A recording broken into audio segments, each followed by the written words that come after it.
मोहब्बत करने वाला रहम के काबिल नहीं होता, हमारा उक़्दे मुश्किल किसी से हल नहीं होता। चढ़ा जाते हैं वो दो फूल, ये उनकी इनायत है, मज़ारे इश्क तो कांटों के भी काबिल नहीं होता। एक अल्लाह वाले ने मफ़हूम पेश किया कि मोहब्बत में आजमाइशें होती हैं, इश्क इम्तिहान लिया करता है। ये इश्क है जिसने सहाबा का इम्तिहान लिया, ये इश्क है, इसी इश्क की खातिर गर्दनों पे तलवारें आ गई। यही इश्क है, इसी इश्क की खातिर अहले मक्का के जुल्म सितम भी सहे, बर्दाश्त किए जुल्म सितम, मगर सुनो सुनो, दामने मुस्तफ़ा नहीं छोड़ा, दामने मुस्तफ़ा को हाथों से जाने न दिया। इश्क की बात होती है, नाम वैसे करनी का जबान पे आता है। इश्क की बात होती है, नाम बिलाल हबशी का ज़बान पे आता है। कौन? हजरत उवैस करनी, अल्लाह अकबर। वो उवैस करनी कि मेरे आका मदीने के अंदर मस्जिद नबवी में नमाज अदा की, असर की, बाहर निकले। मेरे आका ने बाहर निकलने के बाद में अपने अपने ये जो सामने के सीने के बटन हैं इनको खोल दिया और आका ने लंबी सांस लेना शुरू किया। सहाबा ने देखा, या रसूल अल्लाह क्या मामला है? मेरे आका ने फरमाया, ऐ मेरे सहाबा, ये जो हवा आ रही है ये यमन से आ रही है, और ये आने वाली हवा मेरे एक आशिक की ठंडक लेके आ रही है, मेरे एक आशिक की ये खुशबू लेके आ रही है। आका उस तरफ को देखते हैं और मुस्कुराने लगते हैं। या रसूल अल्लाह कैसा आशिक है? मुस्तफ़ा ने फरमाया, ऐ मेरे सहाबा, वो मेरा ऐसा दीवाना है, वो मेरा ऐसा आशिक है, जब दुनिया रोती है वो हंसता है, और जब दुनिया हंसती है तो वो रोता है। सुभान अल्लाह। कैसा आशिक है? दुनिया हंसे तो वो रोए, दुनिया रोए तो वो हंसे। ये इश्क है जो बेगाना कर देता है। कौन आशिक है वो? हुजूर ने फरमाया, मेरे उस आशिक का नाम उवैस करनी है। यमन के अंदर करन एक जगह है, करन के रहने वाले हजरत उवैस करनी। इश्क, तड़प, बेचैनी, इस्तिराब, सारी जिंदगी दिल में तमन्ना रही आका का दीदार कर लूं, सारी जिंदगी दिल में आरज़ू रही आका की जियारत कर लूं, मगर मशीयत को यही मंजूर था, जियारत न कर सके, आका से मिल न सके। और जब आका से कभी मिले नहीं तो फिर भी देखो इश्क ने किस मंजिल पे पहुंचाया कि मदीने में खड़े होकर मुस्तफ़ा ने अपने उस आशिक को याद किया। सुभान अल्लाह। पता लगा कि हुजूर अपने हर आशिक की खबर रखते हैं, हुजूर अपने हर गुलाम को जानते हैं, खबर रखते हैं। मदीने में मेरे आका निशानियां बता रहे हैं। मेरे आका ने फरमाया, ऐ मेरे सहाबा, जब वो तुमको मिले निशानियां देख लेना, उसके एक हाथ की हथेली को देखना, एक सफेद निशान मिलेगा। मेरे आका ने फरमाया, उसकी निशानी ये है, वो दुनिया रोती है तो हंसता है, और दुनिया हंसती है तो रोया करता है। अल्लाह अकबर। फिर वो वक्त भी आया, मेरे आका ने हजरत उमर से फरमाया, हजरत अली से फरमाया, ए अली, ये मेरा कुर्ता है, मेरा जुब्बा है, तुम जाना यमन, मेरे आशिक से जाकर मिलना, और जब मेरा आशिक मिल जाए ये कुर्ता उसको देना और कहना, ए आशिक सादिक, आज नबी ने तुझे हुक्म दिया है, ये कुर्ता पहन ले और मुस्तफ़ा की उम्मत की मग़फ़िरत की दुआ कर दे, उम्मत की बख्शिश के लिए जरा हाथ उठा दे। सुभान अल्लाह। वो हज़रत उवैस करनी, इश्क क्या कभी मिल नहीं सके हुजूर से? एक मर्तबा क्यों नहीं मिल सके? घर में एक माँ है, बूढ़ी है, बीमार है, माँ की खिदमत में लगे रहते हैं, माँ की खिदमत की वजह से कभी जा नहीं पाते। एक दिन जब बेचैनियां बढ़ी, बेकरारियां बढ़ी, जब दिल नहीं माना, आंखों में आंसू हैं, माँ के पैर दबा रहे हैं, माँ के पैर दबाते दबाते कहने लगे, ए मेरी अम्मी, अब मुझसे रहा नहीं जाता, है मेरी वालिदा, मुझसे आका की जुदाई बर्दाश्त नहीं होती, अब मुझसे आका की जुदाई बर्दाश्त नहीं होती, बगैर दीदार के रहा नहीं जाता। कहने लगे, मेरी अम्मी जान, मुझे इजाजत दे दो, मैं जाके आका की जियारत कर लूं, मैं मदीने वाले ताजदार का दीदार कर लूं। जब शिद्दत से रो के कहा ना माँ से, माँ मुझे इजाजत दे दे, इतनी इजाजत दे दे कि मैं जाऊं और आका का दीदार करके आ जाऊं। माँ ने कहा, बेटा तू जाएगा, मेरा कौन ख्याल करेगा? तू जाएगा, मुझे कौन देखेगा।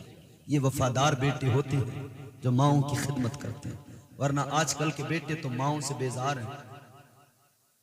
आजकल के बेटे, उनका हाल तो ये है कि अम्मा अगर कहती है बेटा मैं बीमार हूं दवाई ला दे, तो बेटा टाल के निकल जाता है, कहता है अम्मा तुझे तो रोज रोज नई नई बीमारी है, कहां तक तेरी दवाई ला के।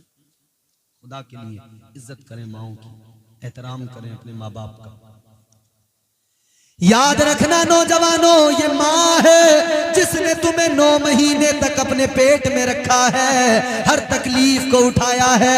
ये माँ है जब तुम इसके शिकम में आए, इसने एक एक कदम बड़े सलीके से रखा है। ये माँ है, ये जब तू इसके शिकम में आया, ये तेरी हिफाजत में लग गई। कैसे हिफाजत करती है, एक एक कदम बड़े सलीके से रखती है। यही माँ है जब तक तू इसके शिकम में नहीं आया था, ये ऊंची हील का सैंडल पहन के चलती थी, लेकिन तू इसके शिकम में आया, इसने ऊंचे हील का सैंडल पहनना बंद कर दिया, इसलिए कि चलते हुए पैर न फिसल जाए, कहीं गिर न जाए, कहीं तुझे तकलीफ न पहुंच जाए। तू इसके शिकम में आया, इसने अपनी ख्वाहिशों को मार दिया, उसी दिन इसने अपनी ख्वाहिशात का गला घोंट दिया। तू इसके शिकम में आया, इस माँ ने क्या कुछ तेरे लिए नहीं किया, क्या क्या किया इस माँ ने। अल्लाह अकबर, बड़े सलीके से एक एक कदम रखा है, तेरी हिफाजत करती रही। इसे दर्द भी होता रहा, ये दर्द भी सहती रही, इसे तकलीफ भी होती रही, ये तकलीफें भी बर्दाश्त करती रही। इसे रोज रोज नई नई बीमारियां होने लगी, इसने हर बीमारी को कबूल किया,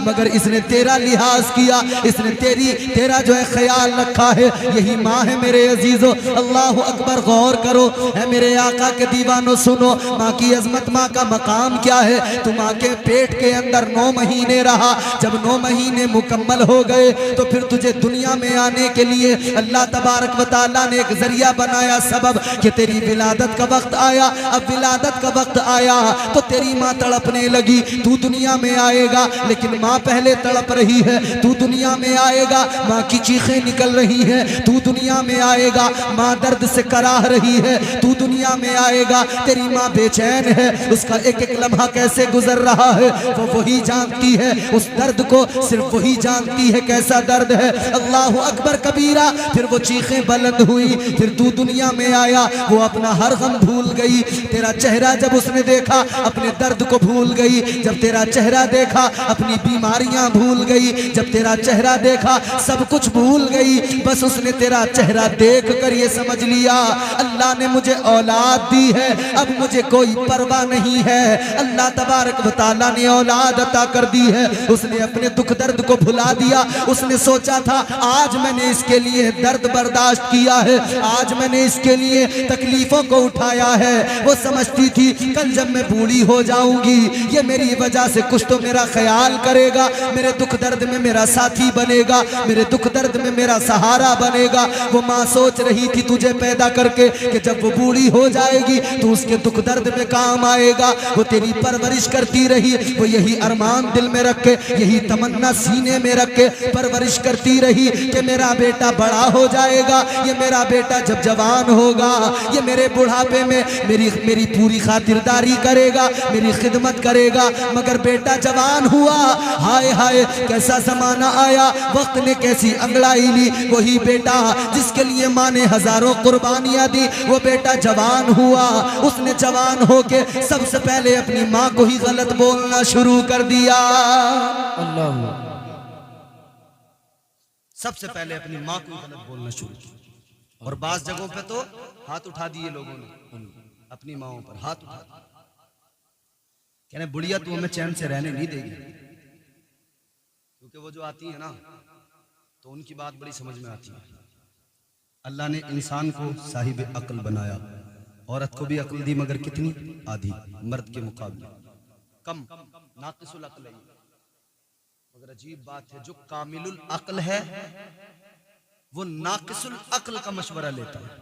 जो कामिलुल अक्ल है वो नाकिसुल अक्ल के बहकावे में आता है। जैसा उन्हें बता दिया जाए, जैसा उन्हें समझा दिया जाए, जैसा उन्हें पढ़ा दिया जाए, वो वैसे ही मान लेते हैं। हर आदमी ये भी कहता है कि औरत में अक्ल कम होती है, मगर हर आदमी अपनी औरत की बात को ऐसे मानता है जैसे इससे ज्यादा सच्चा कोई और है ही नहीं। याद रखना मेरे अजीजों, अपनी बीवियों की भी कद्र करना, लेकिन याद रखना कहीं ऐसा ना हो कि बीवी की बात मानते मानते कहीं माँ का दिल ना दुख जाए। माँ का दिल दुख गया तो याद रखना दुनिया में भी जलील हो जाओगे, आखिरत भी बर्बाद हो जाएगी। और हजरत उवैस करनी ने दुनिया को यही बता दिया, पैगाम दिया कि आशिक उवैस जैसा कोई दुनिया में है आए निकल के। इश्क आका से बहुत है, मगर माँ की खिदमत है जो पैर में बेड़ी डाले हुए है, आका की बारगाह में जाने नहीं देती। यहाँ कोई दोस्त रात को बुलाए, ये दोस्त फौरन उठता है, कहता है हाँ आ रहा हूं। किसी की फिर इसे परवाह नहीं है, फौरन चल पड़ता है। लेकिन माँ अगर रात में कहे बेटा दवाई ला दे, तो ये उठने को तैयार नहीं होता।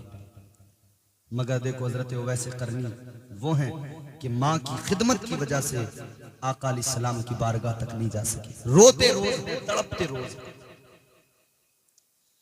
एक रोज माँ के कदमों को दबाते दबाते अर्ज करने लगे, मेरी वालिदा, मेरी अम्मी जान, जरा इजाजत दे दो मैं आका की जाकर जियारत कर लूं। माँ ने कहा बेटा तू ही तो मेरा सहारा है, तू चला गया कौन मेरा ख्याल रखेगा। इतना सुना और ज्यादा शिद्दत से रोए, कहने लगे अम्मी बात तो तेरी दुरुस्त है, तेरी खिदमत की वजह से ही नहीं जाता हूँ, लेकिन मेरी वालिदा, मेरी अम्मी जान, मैं क्या करूं, मेरा इश्क, मेरी मोहब्बत, मेरा प्यार मुझे रोज तड़पाता है, मुझे रातों को नींद नहीं आती है, मैं आका के दीदार के बगैर नहीं रह सकता हूँ, आका की जियारत के बगैर नहीं रह सकता हूँ। माँ ने कहा बेटा अगर जाना ही चाहता है, तेरी बेकरारी इस दर्जा है तो सुन ले, जा चला जा, मगर ज्यादा देर नहीं ठहरना, जल्दी जाना और जल्दी वापस आ जाना।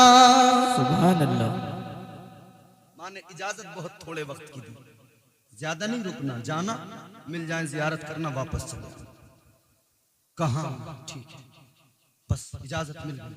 कहा ए मेरी वालिदा ठीक है, मैं जल्दी लौट के आऊंगा। चल दी, अंगड़ाइयां लेने लगा इश्क, तबीयत मचलने लगी। आका की बारगाह में जो जा रहे हैं, मदीना जो जा रहे हैं, आज भी कोई आशिक जब मदीना जाता है उसकी कैफियत देखो, उसकी हालत देखो, वो मचलता है, बेकरार होता है, उसकी धड़कनें तेज हो जाती हैं। और क्यों ना तड़पे हम, क्योंकि आका के प्यारे मदीने में जाना ये हर किसी को तो तौफीक नहीं मिलती। ताजदारे मदीना ने फरमाया मंजारा कब्री वजबत लहू शफाती, मेरे आका ने फरमाया जिसने मेरी कब्र की जियारत की उस पर मेरी शफाअत वाजिब हो गई। एक आशिक जब मदीना जाता है इसीलिए धड़कनें तेज हो जाती हैं, इसीलिए इश्क और ज्यादा मचलता है कि अब आका की बारगाह में जा रहे हैं, मदीना देखने जा रहे हैं, वो मदीना जिसके लिए मेरे आका ने फरमाया अल मदीनतु कुल्लुहुम फिल जन्ना, मेरे आका ने फरमाया अल्लाह ने सारे मदीने को जन्नत बना दिया है। वो मदीना के मेरे आका ने फरमाया मा बैना बैती व मिंबरी रौज़तुम मिन रियाज़िल जन्ना, मेरे आका ने फरमाया मेरे हुजरे से लेकर मेरे मिंबर तक जो जमीन का टुकड़ा है वो दुनिया की जमीन नहीं है, बल्कि वो जन्नत की जमीन का टुकड़ा है। सुभान अल्लाह। हुजूर का रोजा जहां है वो बात समझ में आ रही? जोर से बोलो सुभान अल्लाह। सुभान अल्लाह। माशाअल्लाह, बहुत अच्छे लोग हैं, अच्छा सुनते। वो जन्नत की जमीन का टुकड़ा। जब आका का फरमान सुन के हम कहते हैं ना मदीना जन्नत है, तो फिर हम उसका असर भी देखते हैं। जन्नत में कोई बूढ़ा नहीं जाएगा, सिर्फ जवान जाएंगे, इसलिए कि अल्लाह तमाम बूढ़ों को जवान बना देगा, जवानी लौटा दी जाएगी, फिर जन्नत में भेजा जाएगा। तो जन्नत में जो भी जाएगा जवान होगा, बुढ़ापा खत्म। अब इधर मदीना जन्नत है, उधर वो जन्नत है कि वहां कोई बूढ़ा नहीं जाएगा। ये मदीना भी हम जन्नत कहते हैं, हुजूर ने फरमाया जन्नत है, तो यहाँ तो तमाम बूढ़े जा रहे हैं। बोलो भाई, बूढ़े लोग जा रहे हैं कि नहीं जा रहे हैं? तो फिर इस जन्नत में उस जन्नत में अगर हम दोनों को देखें एक नजर से सामने से, तो कंपैरिजन अगर हम करने लगे कि कहीं कुछ न कुछ थोड़ी बहुत मुशाबिहत तो होगी, तो हाँ देखो ना माशाअल्लाह।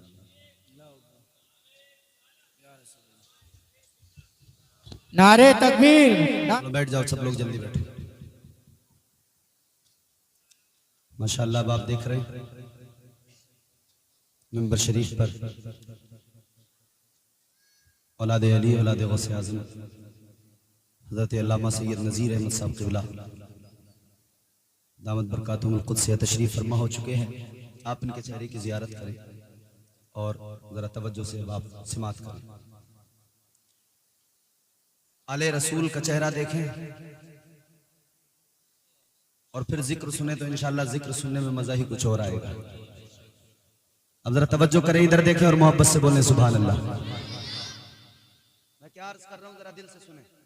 इश्क क्या होता है, इश्क किसे कहते हैं, मोहब्बत क्या होती है। बात अब इस तरफ चल पड़ी है तो हम यही बयान करेंगे, वरना सोचा तो मैंने कुछ और था कि मैं कुछ और आपको सुनाऊंगा, लेकिन बात अब चल पड़ी, हजरत भी तशरीफ ले आए, तो फिर सादात की मौजूदगी में जब इस उन्वान पे बात होती हो तो फिर अल्हम्दुलिल्लाह फैज भी बराबर मिलता रहता है। हजरत वैसे करनी ने माँ से इजाजत ली, कहा मैं ठीक है जाऊंगा, आ जाऊंगा मिलकर मदीने से। तो मैं अर्ज कर रहा था कि एक वो जन्नत और एक ये जन्नत, माशाअल्लाह, तो वहां जन्नत में कोई बूढ़ा नहीं जाएगा, सारे जवान जाएंगे। और यहाँ पर मदीना, जिसके लिए हुजूर ने फरमाया अल मदीनतु कुल्लुहुम फिल जन्नह, मदीना सारा का सारा जन्नत अल्लाह ने बना दिया इसको। और हुजूर ने फरमाया मा बैना बैती व मिंबरी रौज़तुम मिन रियाज़िल जन्नह। हुजूर फरमाते हैं कि मेरे मिंबर से लेके मेरे हुजरे तक जो जमीन का टुकड़ा है वो दुनिया की जमीन नहीं बल्कि जन्नत की जमीन का टुकड़ा है। यहाँ बूढ़े लोग यहाँ तो जाते हैं ना, वहां नहीं जाएंगे, जन्नत में सब जवान बन के जाएंगे, मगर यहाँ तो जाते हैं ना जी। अब अगर कंपैरिजन करने लगे ना तो समझ में आता है कि वहां बूढ़े नहीं जाएंगे। यहाँ जाहिरी तौर पर बूढ़े जाते तो हैं मगर बातिनी तौर पर उन्हें भी अल्लाह ताला जवानी अता कर देता है। सुभान अल्लाह। बोलो है कि नहीं जी। इधर देखो यार, बात सुनो। अल्लाह इधर जो बूढ़े मदीना जाते हैं उन्हें जवानी बातिनी तौर पर दे दिया करता है। कैसे? तुम भी देखते हो, हम भी देखते हैं। हमने मदीना जाने वाले लोगों को देखा, बूढ़े हैं, चला नहीं जाता, उठा नहीं जाता। ऐसे ऐसे बूढ़े लोगों को हमने मदीना जाते हुए देखा कि इधर उनसे चला नहीं जाता सलीके से, लेकिन जब वो मदीना पहुंच गए तो हमने उन बूढ़ों को देखा कि वो बूढ़े जो यहाँ चल नहीं पाते थे वो मदीने में दौड़ते नजर आते हैं। सुभान अल्लाह, सुभान अल्लाह। वजह क्या है कि बातिनी तौर पर उन्हें अल्लाह जवानी दे दिया करता है। तो मदीना जाके बूढ़े भी जवान हो जाते हैं, वो मदीना। हजरत वैसे करनी चल दी, इधर हुजूर अल्लाह के प्यारे महबूब वाली कौनैन सल्लल्लाहु ताला अलैहि वसल्लम ने अम्मी आयशा, तुम्हारी मेरी माँ, उम्मत की माँ हजरत सैयदा आयशा सिद्दीका से फरमाया, ए आयशा मैं जरा किसी काम के लिए बाहर जा रहा हूँ, अगर कोई आए मेरी गैर मौजूदगी में तो उसे रोक लेना। ताजदारे मदीना वाली कौनैन सल्लल्लाहु ताला अलैहि वसल्लम घर से निकले, मेरे आका जाते जाते कहकर गए आयशा अगर कोई आए तो रोक लेना। इधर आका बाहर निकले, इधर मेरे आका गए, इधर वो गुलाम आशिक सादिक हजरत वैसे करनी आ गए, आकर दरवाजे पे दस्तक दिए, अल्लाहु अकबर कबीरा। अंदर से अम्मी आयशा ने कहा कौन? कहने लगा अम्मी मैं नौकर आया हूँ, मेरी अम्मी मैं गुलाम आया हूँ, आका का दीदार करने आया हूँ, आका की जियारत करने आया हूँ। उम्मुल मोमिनीन हजरत आयशा सिद्दीका ने फरमाया कि ठहर जाओ, बैठ जाओ, जरा रुक जाओ, आका अभी मौजूद नहीं है, बाहर गए हुए हैं, आ जाएंगे फिर मुलाकात कर लेना, फिर जियारत कर लेना। लेकिन इधर तो ये सुना कि आका मौजूद नहीं है और सुनते ही आंखों में आंसू आ गए, इसलिए कि माँ ने कहा था रुकना नहीं है, बस जाना, वापस चले आना। अब माँ की बात भी याद है, वादा करके आए हैं और इश्क इधर तड़पा रहा है, इश्क इधर रुला रहा है। उवैस मदीना आ गए मगर फिर भी आका की जियारत न हो सकी।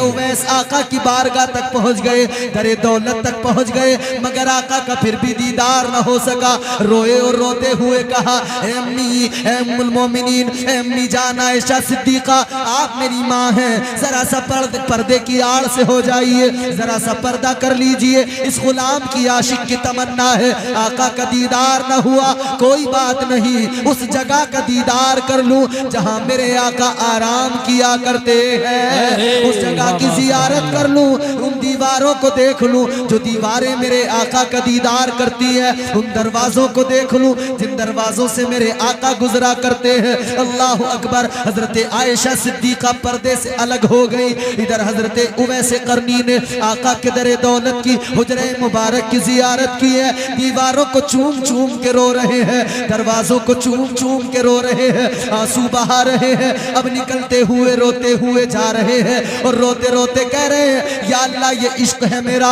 मेरी मोहब्बत है, मैं मदीना तो पहुंच गया मगर फिर भी महबूब का दीदार न कर सका। क्या बात है, वाह वाह वाह, बेशक सुभान अल्लाह। मगर क्या सिला मिला है इस मोहब्बत का। जी ताजदारे बरेली ने इश्क का मफहूम बयान किया, तुम्हारे मेरे इमाम ने, सुन्नियों के इमाम ने कहा ए इश्क तेरे सदके जलने से छुटे सस्ते, क्या बात ए इश्क तेरे सदके जलने से छुटे सस्ते, जो आग बुझा देगी वो आग लगाई है। वाह वाह वाह, नारे तकबीर, नारे रिसालत, फैजाने औलादे रसूल, फैजाने गौसे आजम, नारे हैदरी। वाह वाह, सुभान अल्लाह सुभान अल्लाह। नारा लगा रहे हैं अतीक भाई, लोग ऐसे बोल रहे हैं अल्लाह या रसूल अल्लाह, हाथ भी उठ रहा तो इतना ही जिंदाबाद जिंदाबाद माशाअल्लाह। चलिए अल्लाह ताला आपको, ये जज्बा है, ये इश्क है, मगर इश्क कभी माइक का मोहताज नहीं होता। तुम हमारे आगे से हटा लो, हम बगैर माइक के सुनाएं। बोलो जी माशाअल्लाह माशाअल्लाह। देखो इश्क ना माइक का मोहताज है न किसी और चीज का।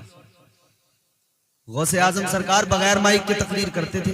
जी अल्लाह के वली हैं। कैसे वली हैं? करामत क्या, 70,000 का मजमा, यहाँ तो 100-200 पे हमें माइक चाहिए जी, 100-200 लोग हों, 50 भी हो तब भी माइक लगाते हैं। सरकार गौसे आजम तकरीर करते ना, 70,000 लोग बैठे होते थे सामने, मगर कोई माइक नहीं होता था। सरकार गौसे आजम तकरीर करते थे ना, जितनी आवाज बैठे हुए पहले आदमी को पहुंचती थी, इतनी ही आवाज बैठने वाले आखिरी बंदे को पहुंचा। वाह वाह सुभान अल्लाह। तो हमारी तारीख तो है ऐसी कि बगैर माइक के भी हमने वही काम किया जी अल्हम्दुलिल्लाह। तो कम से कम हम उस नौयत पर तो हम पहुंच ही नहीं सकते, हम तो उनके गुलामों के गुलामों के गुलामों के अदना गुलाम हैं। जी, मगर इतना तो कर ही सकते हैं कि इतना अगर मजमा हो तो इतने मजमे को बगैर माइक के सुना ही सकते हैं। तो आप माइक वाइक की ज्यादा ना सोचें, आप ये सोचें कि अल्लाह ने इश्क दिया है आपको। मैं इश्क की बात कर रहा हूँ, मोहब्बत की बात कर रहा हूँ। तो जो आका से जितनी मोहब्बत करता है उतनी जोर से कहते सुभान अल्लाह। अच्छा सर्दी का मौसम होता है, लोगों को बड़ी दिक्कत होती है, यार ये मौलाना लोग इधर अभी चादर सही की है हमने, इधर इन्होंने कह दिया उठाओ हाथ, तो वो चादर के अंदर से इतना सा कर दें बस हो गया काम। मगर ये हाथ उठाना, इससे परेशान ना होना, चिढ़ना नहीं, इसलिए कि ये बड़े काम की बात है। मैं तुम्हें कुरान सुनाऊं फिर तुम समझ जाओगे, जरा जोर से बोलो, झूम के मचल के सुभान अल्लाह बोलो। परवरदिगारे आलम ने कुरान मजीद में फरमाया अल-यौमा नख्तिमु अला अफ़वाहिहिम व तुकल्लिमुना ऐदीहिम। अल्लाह फरमाता है वो दिन भी आने वाला है, यौमे हिसाब, ज़बानें बंद हो जाएंगी, हाथ गवाही देंगे, ज़बानें बंद हो जाएंगी, हाथ गवाही देंगे। ए मेरे अजीजों याद रखना, जब मैदान महशर में ये हाथ गवाही देंगे तो खुश हो जाओ अगर नबी की महफिल में आका के नाम पर हाथों को उठाया है, अगर सुभान अल्लाह कहते हुए, अल्लाह की पाकी बयान करते हुए इन हाथों को उठाया है, ये हाथ गवाह बन जाएंगे और कल मैदान महशर में गवाही देंगे, ए मौला ये जो भी करता था मगर हम गवाही देते हैं, ये तेरे जिक्र को सुन के मचल के तेरी पाकी का ऐलान करता था। तो ये बड़े फायदे का सौदा, ये बड़े फायदे का सौदा। हजरत उवैस करनी वापस आ रहे हैं, आंखों में आंसू, रोते हुए आ रहे हैं। आ गए अपने घर पर जनाबे हजरत उवैस करनी। उधर मुस्तफ़ा जाने रहमत भी घर पे आए। ताजदारे मदीना जैसे ही आए मेरे आका ने अपने आशिक की खुशबू को महसूस कर लिया। आका को आशिक की खुशबू आई। मेरे आका ने फरमाया आयशा ये बताओ क्या कोई आया था? हजरत आयशा ने कहा हाँ एक आने वाला आया था। हुलिया बताया टाट का लिबास पहनने वाला। एक आपका दीवाना आया था, एक गुदड़ी का लाल आया था। मेरे आका ने सुना तो मेरे आका ने फरमाया आयशा रोका क्यों नहीं? कहने लगी या रसूल अल्लाह रोका तो था मगर वो रुका नहीं आका, वो रोता हुआ चला गया। इतना सुना तो मेरे आका की आंखों में आंसू आए। हुजूर ने फरमाया वो बड़ा वफादार बेटा है। तो वफादार बेटे जो होते हैं वो वफादारी का पूरा सबूत देते हैं।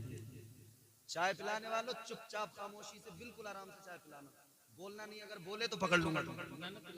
चाय पिला दो मगर बिल्कुल आराम से, ठंड का मौसम है, चाय का मैं इनकार नहीं करूंगा वरना तुम मुझे कोसोगे कि वो मौलवी तकरीर कर रहा था चाय भी नहीं पीने दी उसने। तो चाय पियो आराम से मगर सुनते रहो बात, समझ रहे हो? अब जरा जोर से बोलो सुभान अल्लाह। हजरत वैसे करनी ना देख सके ना दीदार ना कर सके। हुजूर ने फरमाया वो मेरा वफादार सहाबी है, वो मेरा वफादार आशिक है और अपनी माँ का वफादार बेटा है। हजरत वैसे करनी आका की जियारत न कर सके लेकिन हुजूर ने मदीने के अंदर बैठकर खुशबू को महसूस किया है। यमन की ठंडी हवाओं को आका ने सीना अपना यूं खोल के फिर कहा है ए मेरे सहाबा ये ठंडी हवाएं वहां से आ रही हैं जहां मेरा एक दीवाना रहता है, जहां मेरा एक आशिक रहता है। हुजूर ने अपना कुर्ता मुबारक अपना जुब्बा मुबारक मौला अली को दिया। फरमाया कि मेरे उस दीवाने को ढूंढना, उसके पास जाना और ये उसको देना, फिर कहना कि उवैस नबी की उम्मत की बख्शिश की दुआ करते हैं। अल्लाहु अकबर कबीरा। मौला अली हजरत उमर फारूक आजम गए, यमन तलाश किया और तलाश करने के बाद में हजरत उवैस करनी को देखा। हजरत उवैस करनी की जिंदगी क्या कि वहां पर कोई जानने वाला नहीं, किसी को खबर नहीं। अल्लाहु अकबर कबीरा। क्या करते? जानवर चराया करते हैं। इधर हजरत अली आ गए, तलाश कर रहे हैं। जब पता किया तो पता करते करते ढूंढ लिया, तलाश कर लिया। आ गए आका की बात, आ गए जनाबे हजरत उवैस करनी के पास में। आका का फरमान लेकर आ गए, आका का जुब्बा मुबारक लेकर आ गए और लाकर दिया और कहा ए उवैस तुम आका से कभी मिले नहीं मगर आका ने तुम्हारा जिक्र मदीने में किया है। तुम कभी आका से मिले नहीं, तुमने आका का दीदार नहीं किया मगर हुजूर ने मदीने में बैठकर तुम्हारी निशानियां बताई हैं। इतना सुना उवैस करनी अपनी किस्मत पे नाज कर रहे हैं। हजरत अली ने कुर्ता मुबारक दिया, जुब्बा मुबारक दिया और फरमाने लगे कि आका ने फरमाया है इसे पहनकर अल्लाह के नबी की उम्मत के लिए जरा दुआ कर दो, बख्शिश की दुआ कर दो। अल्लाह अकबर। हजरत उवैस करनी ने वो कुर्ता लिया, कुर्ता लेकर एक तरफ अलग हुए। हजरत अली को वहीं छोड़ा, हजरत उमर को वहीं छोड़ा, आगे बढ़ गए, अलग हो गए और कुर्ता रखकर रोने लगे। अपने जिस्म पर नहीं डाला, अभी पहना नहीं, बल्कि रो रो के अल्लाह की बारगाह में दुआ करने लगे। ए परवरदिगारे आलम, ए मेरे मौला, ए मेरे खालिक, ए मेरे मालिक, तेरे महबूब ने ये कुर्ता मेरे पास में भेजा है। या रसूल अल्लाह, तेरे महबूब के जिस्म अक़दस से मस होने वाला ये कपड़ा ये मेरे पास तक आया है। ए अल्लाह मैं गुनाहगार, इसे पहनना तो चाहता हूँ मगर अल्लाह ए मेरे मौला, ए रब्बे लम यज़ल व ला यज़ाल, मैं तेरी बारगाह में हाथ उठा के दुआ करता हूँ मौला इसे बाद में पहनूंगा, पहले मेरी दुआ कबूल कर ले। या अल्लाह तू मेरे आका की उम्मत की मग़फ़िरत फरमा दे, या अल्लाह गुनाहगारों की बख्शिश फरमा दे। अल्लाहु अकबर कबीरा। गैबी तौर पर इल्हाम के जरिए या किसी और जरिए से हजरत उवैस करनी को इल्म हुआ ए उवैस तुम जो दुआ कर रहे हो तुम्हारी दुआ को रब ने कबूल कर लिया है। तुम्हारी दुआ की वजह से अल्लाह ने इस उम्मत के गुनाहगारों में आधे गुनाहगारों की मग़फ़िरत फरमा दी है तुम्हारी दुआ की बरकत से। अर्ज करने का मकसद यह है कि बंदा अगर दिल में इश्क रखता है तो मदीने वाले आका को उस आशिक की खबर होती है।